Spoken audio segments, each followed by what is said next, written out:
Welcome to Untamed Blossoms, the podcast where we celebrate the untamed journey of womanhood. Here, we tell the stories of incredible women who have embraced their authenticity, inspiring others to do the same. From entrepreneurs to artists, activists to adventurers, we share triumphs, challenges, and the beauty of self-discovery.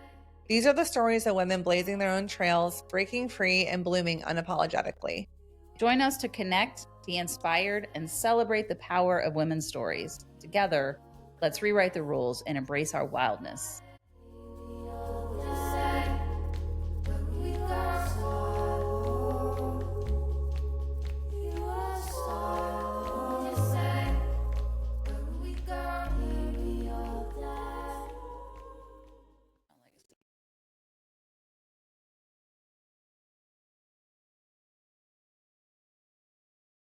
Welcome to Untamed Blossoms. I'm your host, Amanda Riley. And I'm Cristi Riley. Welcome to the show, everybody. Time flies. Dude. We are done with all of our scheduled guests for this year. And it's September. Season 2. Season 2 we're scheduling out now, which is pretty crazy. Season 3. Season 3. Our wrap season 2, season 3. So this will be the second episode you're listening to about the 300 things list. And as you know by now, we are going on this journey through November and December. Yes. To walk you all through really thinking about the things that you want to do in life. Yeah. Bucket list seems really daunting and seems like big things. And this list is meant to break those things down. So yeah. A roadmap, if you will, to what fills your cup, fills your heart, fills you with a sense of adventure, things you want to do and accomplish. So, you know, we've talked about this before. Women have a tendency to give of self pretty quickly. And so this will be hopefully a document that you can come back to and remind yourself when you have a free weekend, which I'm coming up to. My husband is going on a big fishing trip that I want nothing to do with a bunch of dudes up in Michigan, which is great. But it's going to leave me with a bunch of days to myself that I'm going back to my list and being like, what do I want to check off my list? And I will tell you the interesting thing about these lists are when I sit down to write them, I have two things. Then at like 3 a.m., I wake up, have to pee. I'm like, oh my God, I have another thing. Right. And so I think that's what's really cool about this too, is even if you're like, I don't have a lot of time, look at the list, look at the category. Today's is wealth, lifestyle, and legacy. Right. Just do one or two. Yeah. Get your wheels a spinning. Yeah. Start noodling, if you will. Yeah. Come back and add things as it comes to your mind. You can Google lists too. Like Google will give you some lists of things if you're looking for some inspiration. I did that several times just to see if anything sparked. It wasn't necessarily what it said made me, but I was like, oh yeah, we kind of forget that we have these interests in things. And so using other tools or having a conversation with your friends, or your family to be like, man, I'm stuck. Throw some ideas at me. And I think when people start throwing them at you, and there was one day where everything that Google suggested to me, I was like, none of that. So sometimes it was helpful and sometimes it wasn't, but it does make you really mentally walk down the road of, is that really something that I'm interested in? No. Yeah. Yes. Maybe, and so I don't know how you did it, but I'm keeping my list on my phone so that if I am randomly, our phones are never far away.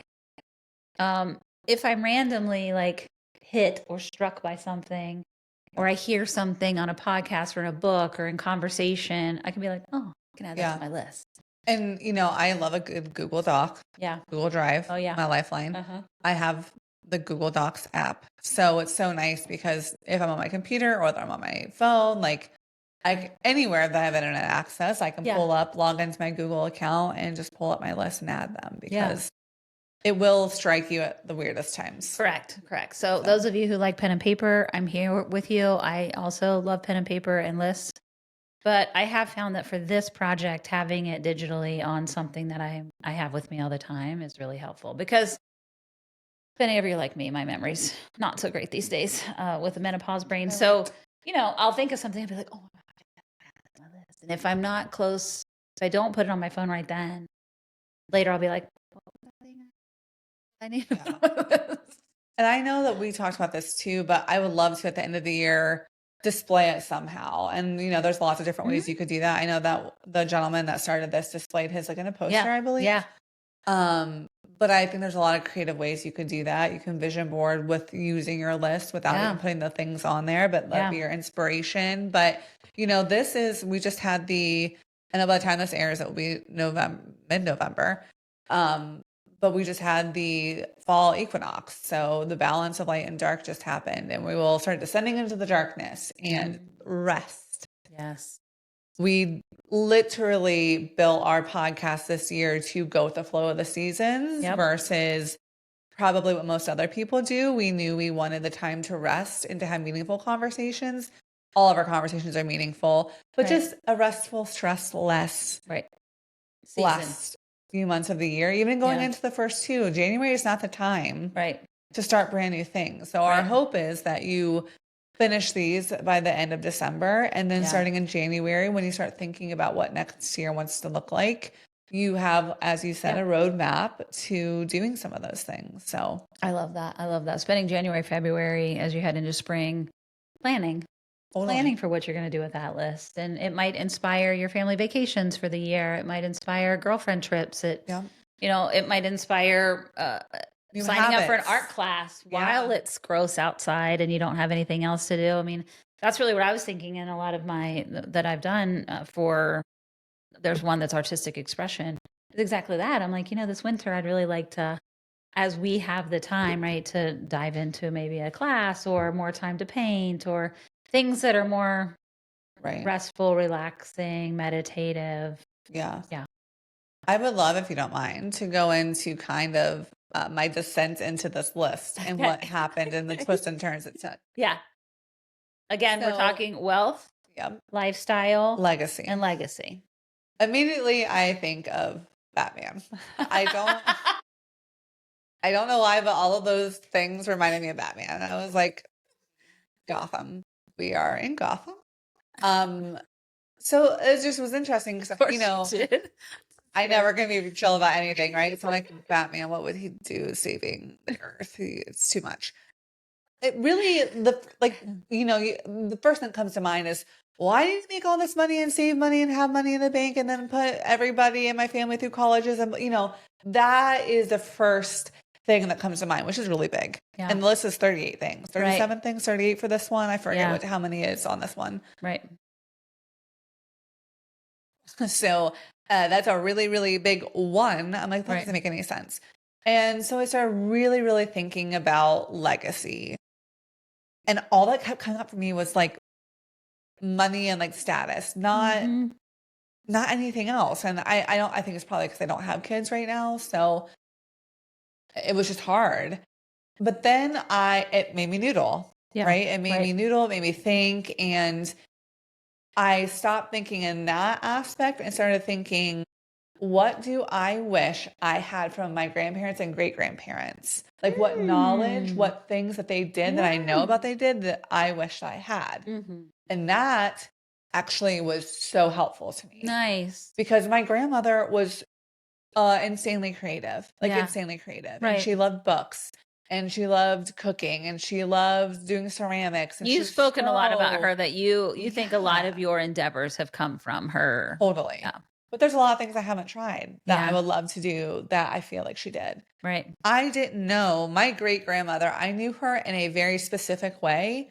I didn't know until probably the last like 5 years that she did astrology charts and literally hand wrote out charts for people, like the circle. Well, because and that's what they did before them. the technology was able to do it for them. They plotted them. If you would have met her, Cristi, there's no way you'd have ever thought that she ever did that. Wow, that's cool. Every time you would see her, she'd be like, well, probably the last time you're going to see me, I'm going to be dead next time.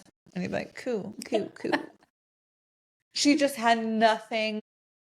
There was nothing of her at my age that I knew her that I would ever assume she would have done. And now I have all these books from her sister, my great aunt, my grandmother's sister, her daughter, my great aunt. She gave me all of these astrology books, all of these things. And I thought, you know what? The one thing I want to make sure my legacy is that people know who I was know what I believed in as in terms of astrology and in terms of human design and birth charts. All of these things are really important, and tarot. Like, I want people to know that about me, and that be my legacy, is that I had a very close, intimate relationship with that and that sort of energy work. Right. I want to make sure that that doesn't get lost after me. Yeah. So that was one big realization I had. And that it's in your family. It's in your Totally. lineage, right? And so Totally. any child, whether it's yours or not, right? So Mhm. you have nieces and nephews. If anybody ever, and maybe you'll have children someday, but that you will be able to give them that permission through Totally. you as an example Yeah. to, so it doesn't have to be your straight lineage, right? Like, and it could be friends. It could be friends as kids. You're going to be an Yeah. auntie to a lot of people, Yeah. probably, right? Totally. That as your friends have children and stuff. So it doesn't necessarily have to be, Yeah. and that's what I would say for all the ladies out there, is that there's more and more women choosing not to have children these days. And that doesn't mean, I thought it doesn't mean you won't have legacy, because you do. Well, that's Your why legacy yeah. is your legacy. It's not, I immediately don't think of Batman. I immediately think of wealthy people. That was an interesting. Batman was really wealthy. He was really wealthy. I just immediately thought that's just for rich people. Yeah. Right? Totally. Like, legacies means that you have that you have trust funds and generational wealth and things that you leave behind. Your legacy is something you leave behind. And I was trying to get inspiration from my husband, and he didn't know I was trying to get inspiration from him. And I said, hey, what do you want your legacy to be? He's like, I don't need one. Listen, people, you will have a legacy. Yeah. Whether you want to have one want to have one or not, you will have one. And so, you can either choose to be cognizant of that and curate it, right, or you can just be like, that happened. That was my so-and-so, and he was a whatever. And, like, you will be remembered by those of you close to you, at least for a little while. That will be your legacy. Yeah. And it may only be a couple of generations, right? Like, within 2 generations, you're forgotten. And I think that's an interesting mental capacity to go through, right? And people get really bogged down on, well, the plots and I think it's funny, like, graveyards to me are comical in some ways, not because of the gravity of them, but because, like, I bet you that 90% of the grave sites in here, nobody knows who they are anymore. Right. Yeah. Right? Like, you are forgotten, and nobody's going to visit those grave sites within 2 generations. Is statistically proven, right? Like, that you might go to your grandparents, but you're probably not going to go see your great-grandparents' grave, and you're not, right? And so then it just starts to become less and less of a place that somebody's going to go and do. So for me, legacy was only for rich people, and I had to kind of get my head wrapped around that. No, legacy is about how people remember you, how they picture you after you're gone, how you made them feel while you were here, and what do you want that to look like? Right. And so, although the list started the same for me as money-driven things, it very quickly went to other things. Yeah. Right. And you have a very steep history. I want to be the one who sort of has broken my family lineage of a lot of trauma-based things. So there was that, right? Is like, it ends with me. Yeah. It ends here. My family, my children, my grandchildren, like, there was a lot of that, right? Yeah. That I don't want that to be a part of our lineage anymore. Yeah. Right. And so I want to be that gap stop. And all of that, all of the women in my history have not had a lot of choice, and even my mother didn't have a lot of choice when we were young. Right. And so that's fairly new in our country. And so I had to really think about that, like what they tolerated and what the amount of trauma that they encountered and continue to encounter because they didn't have a lot of choice. Right. So a lot of mine was taking advantage of the newly found privileges that we find ourselves to have, and hopefully to keep, depending on currently what's happening. But I believe we worked hard for that, and we're going to continue to have that. And it was an interesting mental circus in that way for me. Yeah, absolutely. Yeah. It's really interesting too, because creativity, I know, is a different category, I believe. Yeah. I think it's actually the next one, creative projects and Right. artistic expression. That's the next week's Yeah. topic. But what I found interesting about thinking about legacy is the easiest way is to show up authentically and create while you're here. Yeah. Like create. Yeah. Like, you know, there's all those trends on TikTok, like don't be afraid to be cringe, or like people think of the millennial generation is the most cringe generation. I don't know if you know that. No. I think it's because we're all huge, just like nerds. Like we're still like, we're hip, we're cool. We had a lot of trauma in our early years, but we're fine. And we did have the internet, now we do, and now it's weird, now we're here. And so people always like give millennials a pretty hard time about how cringe we are. But we, you know, we were the last generation to be able to go to college or a dance and no one taking videos of us and doing all these things. A lot of people just say, just make the damn video, just do the thing. Yeah. And it really got me to this podcast. Like, this is our legacy. Like, it will be here as long as the digital platforms exist, no matter what. Like, we're not going to ever, even if we decide to wrap it up one day, we'll always have a digital footprint out there. Like, this is our legacy. People will be able to hear our voices. Yeah. As long as there's a YouTube. Yeah. As long as there's It took me a Spotify. long time on my list to get to Untamed Blossoms. Isn't that funny? That's crazy. Yeah. That was like my first one when I got past the I don't have any money. It was, oh shit, I already have built one. Like I have 2 seasons of a legacy already. Yeah. That literally anyone can tap into, and they'll be able to hear our voices forever. Yeah. That's really fucking cool. It's very fucking cool. And whether, you know, we stay at this level of stardom or if we rocket to where I believe we will be, it doesn't matter because people will be able to access this, and that's really, really cool. Yeah. Anything that you can do to show up artistically in this world, people find drawings from people so many years later, poems, books, like recipes. Think about all those things that you can create that someone can stumble upon. And that's only if you feel comfortable to put yourself out there and be authentic, to write something down, to put a voice and a video recording out there. Yeah. Yeah, that's great. Okay, let's read some from our list. Okay. We'll give you guys some examples of things that we came away with. Yep. One of mine was to be able to care for my aging parents if needed. Love that.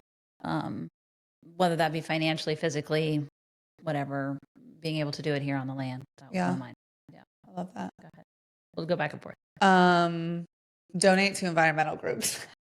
Yes. Yeah. I have a strong theme. I'll just share a couple of, they're all the same thing. Yeah. Really working towards clean energy, using natural products. Yep. I think this earth is something that stresses me out, and the way we're treating it and all the legislation that continues to be passed is really, really scary for me. So I would love part of my legacy to be about being a good steward of this earth and protecting it as much as I can. Yeah. Mine was, I have several of those like that too. In the same lines, have enough financial freedom that we can support the causes we believe in generously. Yeah. Create a family trust, which I'm in the middle of. I won't go into money ones. That was boring. Boo. Well, I mean, you know, having so many, you know, income generating things into retirement so that you don't have to worry about it, and that our kids don't have to financially worry about taking care of us, that kind of stuff. Yeah. I put in one of mine how much I wanted to sell the restaurants for when it was time. Like I put a number to it to give it real energy, you know. Let's see, financial freedom, raise children who are kind, self-aware, self-loving, and who are resilient. Mine are. Yeah. Which is great, and continue that. Be a strong matriarch of my family. Keep us loving and supporting each other with respect and divinity, even in disagreement. I love that. Plant a food forest, which is part of what's happening in the backyard on our land, and grow our own food. Donate all organs that can be used by someone upon my demise. I love that. Like continuing to support somebody that way. Build family traditions that span generations. That's a good one. Yeah.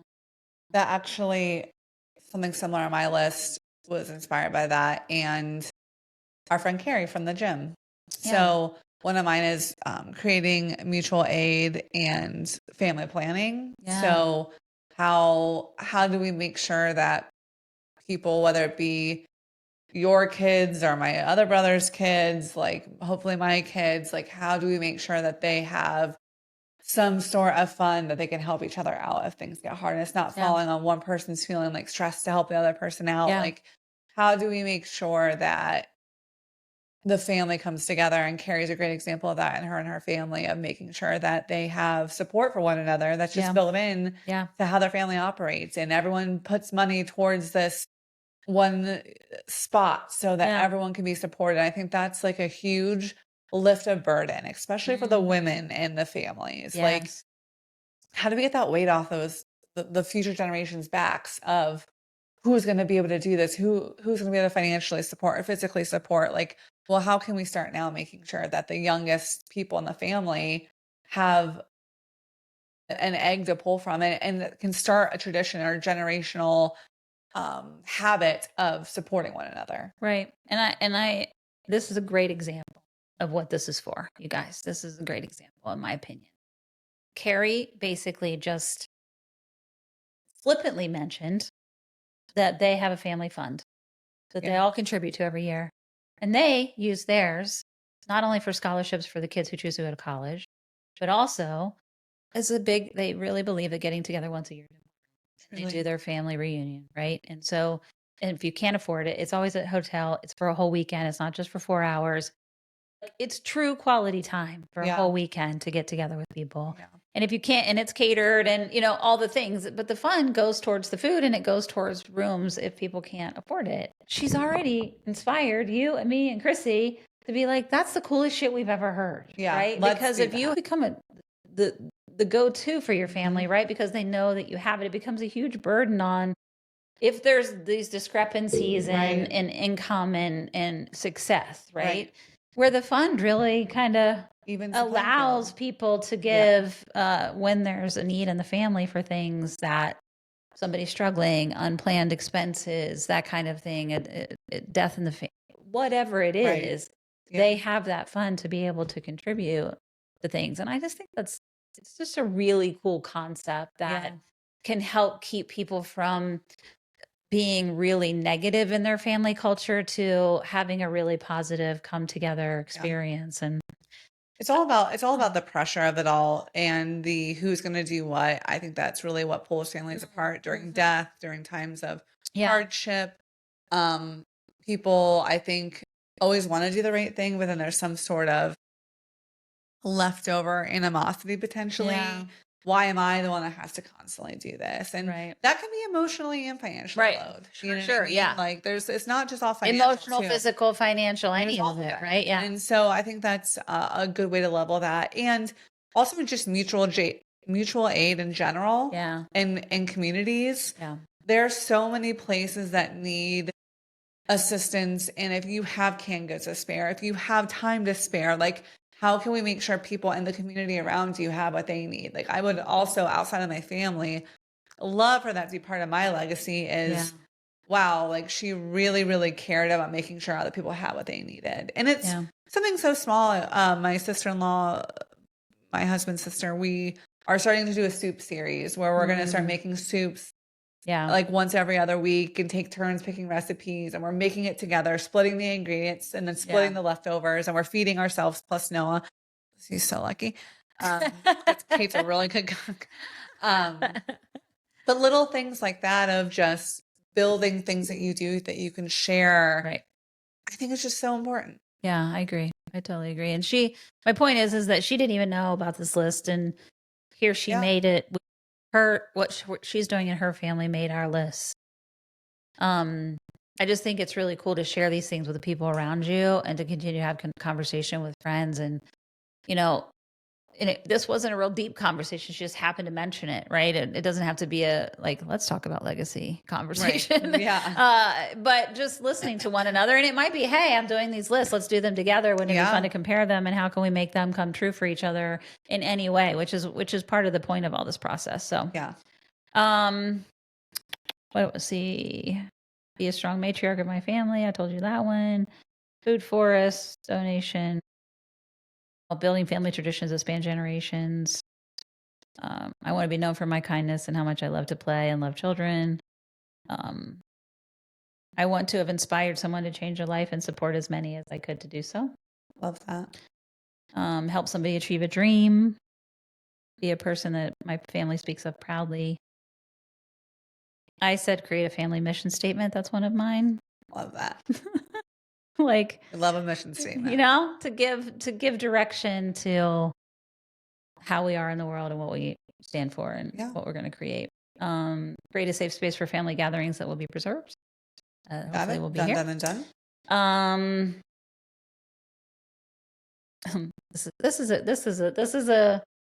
This will be one that I hope somebody hears and says, "Oh my God, I want to do this." I would love to create or support a new way, and my daughters and I have talked about this many, many times, of fostering children that revolves around them and not being displaced all the time. And unfortunately, that tends to look like the old foster homes where they had them all in one space and people would come and go, but more like the child has the home and caregivers can come and go until they're adopted into families, right? The goal is to adopt them, but foster parents are few and far between. It is a money grab for a lot of people, so it ends up the kids don't really get good care taken of them. Not always foster parents don't come after me. I understand there's really great foster parents out there. As a nurse from Children's Hospital for 30 years, I understand. But I saw both sides. Right. I saw people who were really there, obviously, to get just paid, and there were people who really cared about their foster kids and what was happening to them, and they weren't in it for the money, like everything, right? Right. But our system is broken, and there's not enough of us, and a lot of kids get displaced, and a lot of kids don't have enough transition help once they come out of the system. You know, as we all know, parenting doesn't stop at 18 for those of us who have kids older than 18 years old.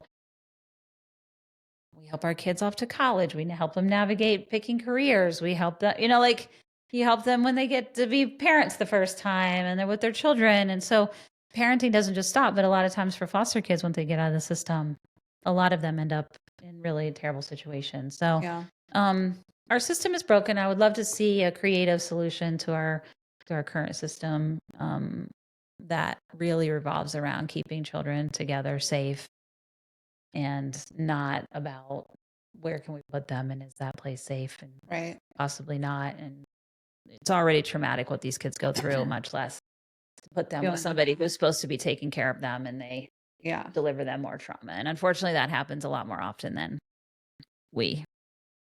any of us like to believe. So, that was a weird one, but no, it's good. A good one. Be more directly involved in my immediate community. And that See on Thames Blossoms be a successful podcast, reaching lots of women and making a difference. That was 24. Wow. It was number 24 on the list. 2 for me.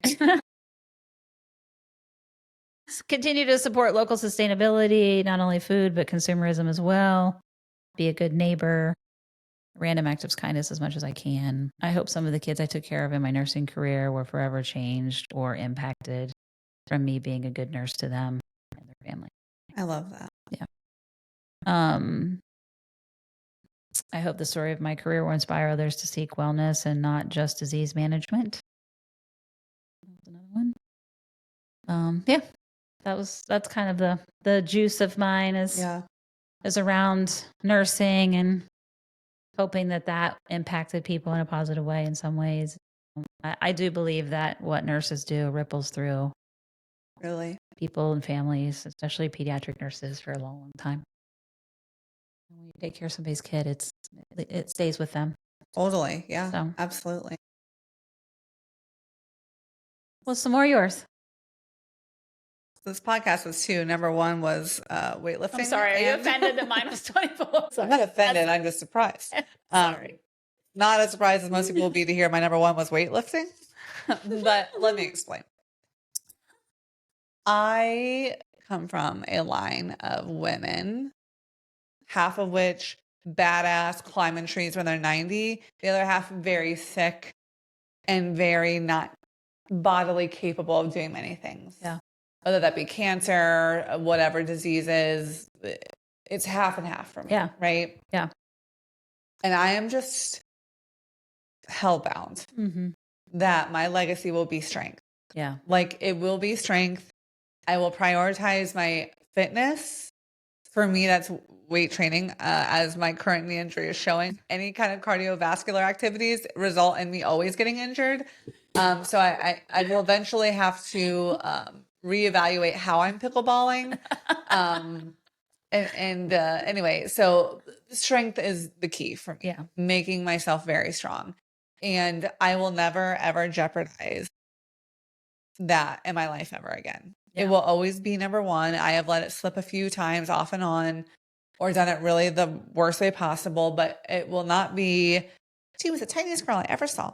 It will be, she's kind of scary. You know what I mean? Yeah. And I want, whether it be my nieces, hopefully if I have a daughter one day, my friends' daughters, I want them to see me and say that's what a strong woman looks like. And it doesn't have to be emotionally strong. It doesn't have to be, you don't ask for help, although I'm not great at that either. But the physical, the physical strength part is important for me. So I want people that are around me that are younger, and especially women, to say like, oh my gosh, like I can be really, really strong. Yeah. I don't have to worry about being small in this world. Right. Right. I can take care of myself by being physically strong. Yeah. And that is my number one most important thing for me, based on my experience. Yeah. I want to be like some of the women in my family that were climbing trees. They were 90. That's what I want to be. A lot about the earth. I won't go into all of those, but one other thing that I did write, which is gift giving habits and environmentalism, which also leads into continuing skills throughout generations, like crocheting, ceramics, canning, etc. Yeah. You know, I would really, really, really love to end the cycle of needing things. That's going to be very, very hard for my husband, but I really, really would love to change the way we gift give in my family, and it be something you made, something thoughtful, something that you put your heart and energy into versus things, or not giving anything at all because you're like, well, they already have what they need. It's not about that. It's about showing someone with something physical that you love them and care for them, but something either you made or an experience together. Right. I just think that's so, so important. And, you know, I feel about consumerism. Everyone listening to this podcast knows how I feel about consumerism and capitalism. So, you know, everyone this year, I'm learning, mark my words. I should be doing this right now if you're listening. If you're listening to this podcast and you have not seen me talk about my sourdough starter on my Instagram, come at me. Because at this point, I should already be learning it. Yes. I am doing and learning how to make sourdough breads, and everyone's getting fucking sourdough. Yes. For Christmas, because I'm learning how to do it, and it's going to be awesome, and it's going to be delicious, and everyone's getting sourdough, and it's going to be great. Yes. And that is something I'm going to continue to be really passionate about, is how do we change that so that we're supporting the environment, the earth, our bodies, showing love and learning skills that are important. There's so many things. There's so many lost skills that are happening right now in this earth because of the way we've escalated through technology, which I'm never going to hate on that, because I think it's also just, that's how it happens. Right. It's fine. But we need to make sure we're learning and remembering how to do some of these trades and these skills. It's so, so important. So those kind of all go together for me. I just really want to make sure that that is front of mind. Yeah. And then I would say the last thing on the list, I think, is separate from all of those. A lot of them fall in those categories, but just remaining alcohol free. I'm so grateful that I got sober when I did. How old am I? 39. I got sober when I was 33. No, 36. I'm so grateful that I got sober in my 30s. Of course, I wish I would have been younger, but I'm very grateful that it was in my 30s where I had a time. Right. That is going to always be so important to me, that I continue talking about sobriety and how important it is, and not letting people get away with, I'm not even going to shame anybody, let me say that, but not getting away with like, well, like, I don't have a problem, like, it's fine, like, I just drink for fun, like, not allowing those conversations people I love to have around without saying something. Yeah. And not to shame them or whatever, but just showing them a different way. Like, you Yeah. can actually have fun without doing that, actually. Yeah. Hey, let's go do this thing. It's so fun. We're not going to drink. Yeah. Let's go. Let me demonstrate to you what that looks like. Because the notion of what we need to be able to relax and have fun Right. is something that I don't want anyone around me to believe anymore. Right. So, Because it's not true. it's not true. Yeah. Not true at all. Absolutely. And alcohol ruins families. Amen to that, sissy. Amen to that. Cheers to that. Cheers to that. For those of you who want coffee and tea. Coffee and tea. Those are great lists. Those are great lists. Yeah. It was hard. It was really hard, y'all. This one was really hard. We have Wanderlust, so the travel one for us was like I could have. And I think I want to say this, and the gentleman who started this also said this, is that it's okay if you have nothing in some of these categories, but you have a whole new category once you start making lists that appears that is not in the categories that we've given you, right? So it's not a matter of forcing yourself to come up with 38. I could have put 138 in the travel one. Yeah. And I think Amanda's in the same boat because we love travel and we love adventure and we love going places. Yeah. So this is not meant to make this hard. It is meant for you to really push and expand your brain past 2. And because we have a goal of 30, it forced us to do that. Otherwise, I probably would have stopped at 5 or 6. Right. And I ended up with 30. I didn't make it to the 36 in this category. And we have a lot of financial goals and a lot of things. But when you really start thinking about lifestyle and legacy, then I started to try to I felt like all of mine were really, really, really big. Yeah. And the whole point of this list is to have some really small ones too, which is why I'm like, start a family trust, things that are a little more tangible in the now, and also the big ones. The big ones are good too. I'm not saying not do that, but sometimes you want to think micro, not macro. Sometimes you want to think Batman. Sometimes you want to think Batman. Then sometimes you just want to be like, what can I do for my neighbors? Yeah. Right? Like I want to be a nice neighbor. Yeah. And that one came out of because my neighbor's son had a wedding. And this is how these lists come about. And she was like, you guys are the best neighbors, because I knew that it was her son's wedding that morning. Now we live on 5 acres. We didn't even hear them. It wasn't a disruption in any way. Yeah. But I sent her a text and I was like, May today, be stress-free and everybody have a wonderful time and full of love and joy. Congratulations. And she was like, oh my God, I can't believe you reached out. Thank you so much. It means a lot to me. Stan also, we didn't know this about each other. Stan also had reached out to her husband and said, hey, good luck with the wedding today. Hope everything's fine. So in reciprocity, one of them, they are Polish, and he was marrying a Persian, maybe? She was stunning.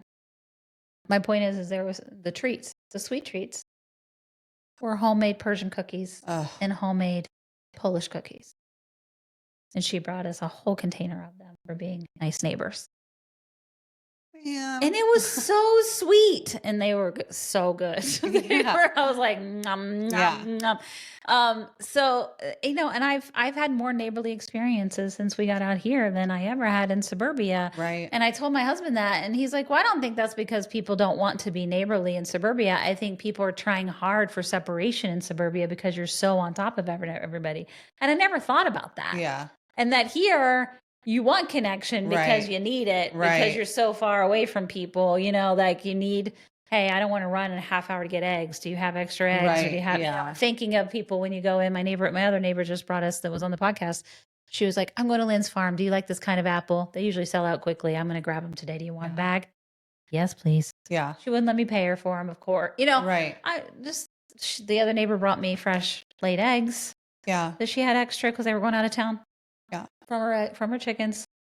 I mean, it's so cool. But I also started that when we first moved in, and we'd only been here for 2 months, and we baked fresh bread and took them all on Christmas morning, fresh bread. Yeah. And because I'm like, what do I get them? I don't know any of them. Right. Bread. Yeah. Everybody loves bread. Everybody loves fresh bread. Everybody loves fresh baked bread. You don't like bread? I don't trust you.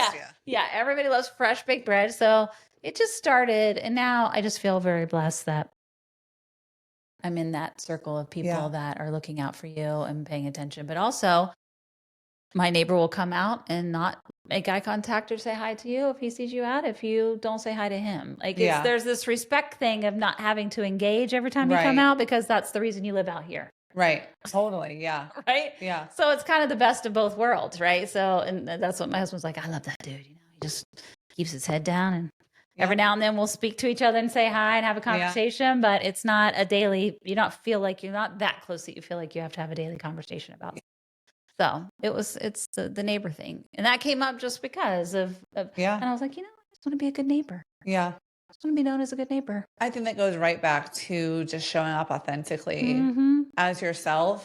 And I think about how often we worry about other people's perceptions of us, and then that causes us not to do the thing or do whatever. And I just had this conversation with my coworker yesterday. It's like, when I want to share something or be vulnerable, I immediately think of, what are they going to think based upon conversations they've had with me about other people? Right? So like, I go through a very thorough recall of conversations. And I'm like, if I share this with this person, what can I assume they're going to perceive based upon what they perceived of others? Yeah. And then if this is something I don't want a lot of people knowing, how often do they share information with me about other people? About other people that I feel like, oh, I bet they don't want other people knowing that. Like, I will go through that whole gamut. Well, in some ways that's good, right? Like, you just want to be vulnerable and share something that you feel like somebody's not going to, if that person hasn't demonstrated that they're trustworthy. Totally. It's exhausting every time you want to say anything about yourself. Like, okay. Yeah. And if you're a Riley, then there's suddenly a list of a lot of things you want no one knowing.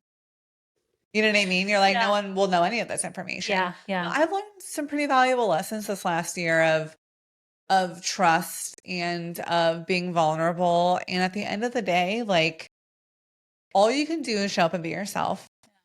And I have a great coworker who bullied me so bad yesterday, and I deserved it, and was like, you will follow me to this Walgreens. I am going in. I am getting you this pain quill, since you cannot take pain medicine for your knee. Yeah. And here's some lidocaine. And then also came over like late last night and was like, that knee brace was too loose on you today. Here's an ace bandage and some apples. Take it. I'm leaving. And left. Didn't even come to my house. Yelled at me, threw up the thing. No one answered the door. And I thought it was so funny. I'm like, wow, it's so interesting. I've known her for only a year, and she knows how to bully me so well because she knows my shit already. Yeah. Like, she knows my shit. You know what I mean? No fuss, no muss. And it's interesting when you think of how you want people to remember you by, and like, what do you want to do? And you think, like, do I really want people to be like, wow, she was a stubborn bitch about everything with her health. Like, she literally wouldn't do anything for her own health. But then she talked all the time about her health. How fucking annoying is that?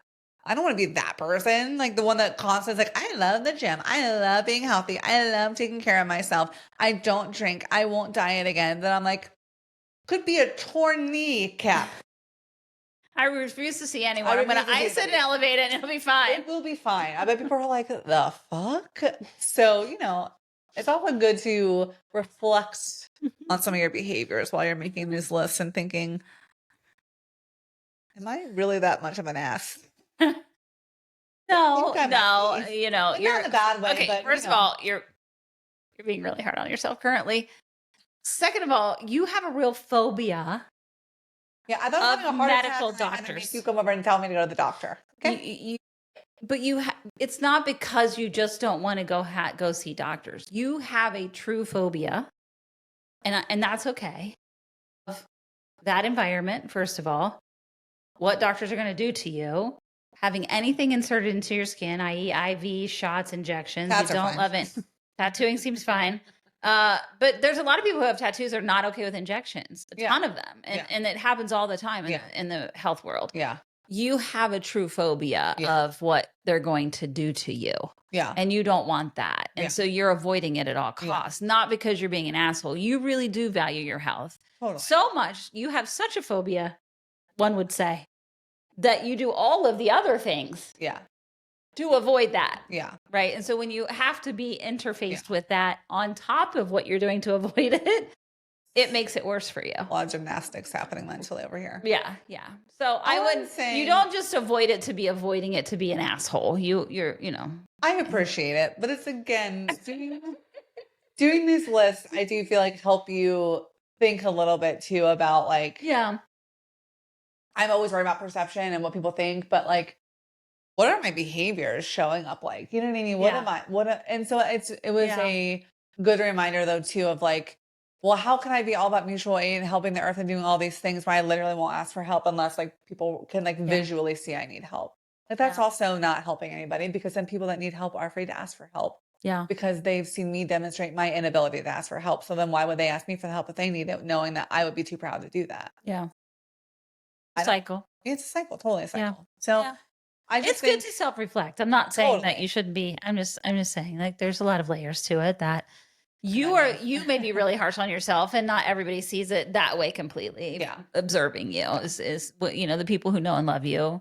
That's why I didn't push your knee after I texted you yesterday. And I was like, kiss emoji, your body, your choice. I was like, damn right, Cristi, as I'm sitting there wincing every time I breathe. I'm like, that looks really bad. I showed it to your brother and he was like, the swelling was alarming yesterday. Her knee was twice the size of the other one. Not even just my knee, but like my whole thigh. Yeah. The entire leg was in distorted shape. And I was like, holy hell, I had no idea it was that bad. So if I'm not going to the gym, please know that my leg looks like this. Oh, we know. Because that's the only reason I would not go. Anytime you call off from the gym, we know that it is dire. So I just we all know. I just had to make you guys aware that this was not a situation where I tweaked it. It was I can't stand up to even do a shoulder press. No. Or a lateral raise. So, right. I just want everyone to know that I wasn't being a little bitch. Well, I really am excited to continue these. We still have 6 more to go. Yeah. 6 more lists. We've started our next one is the creative endeavors and creative ideas and artistic things. So all things creativity. Yeah, totally. I'm already struggling with this list too. This one's a little bit easier for me. Yeah. But things I'm pretty sure are going to be hard for me. Easy to write, hard to execute. So stay tuned. Yeah. I'm finding I'm just, for whatever reason, I'm having more of a block on this one than any of them so far, which is strange. Totally. So, but they're very creative. But it would be like you were struggling with coming up with 30 creative ideas that you would like to accomplish in your lifetime. Yeah. Why? Okay. Well, they're hard. Wait till you do it. And I really encourage you, if you are working through these, please, if you want to share a few of them and tag us, we'll share them to our stories to help give other people inspiration. You don't have to share your whole list, but if you want to share a few things, wow, we would really, really love to do this as a community for Untamed Blossoms versus just like us rambling on to you guys. Like this is supposed to help inspire you and then other people that you know, because if we all spent the time at the end of this year to really take a look at the things we wanted to accomplish, that's how we elevate everyone, the vibration, the earth. Like we all can play a huge part of the collective by really taking a look at ourselves and our family and our neighbors. So I agree with all. If this resonates with you, please share. Get all of your neighbors involved, friends, family, sisters, mothers. Yeah. Have everybody do lists with you. This would be a fun family. Together. This would be a great thing to do leading up to Christmas, and it's what you guys talk about. Everybody brings their list to a Christmas gathering. If you do nothing else for us all year, this would be an amazing experience for you guys to do with your family. Absolutely. Remember to give us a follow on Instagram, Spotify, YouTube, Apple Podcasts, and iHeart. Absolutely. Share this. Give us a review. We would love it. Send us all of your ideas. We can't wait to hear from you. Love you. Love you guys.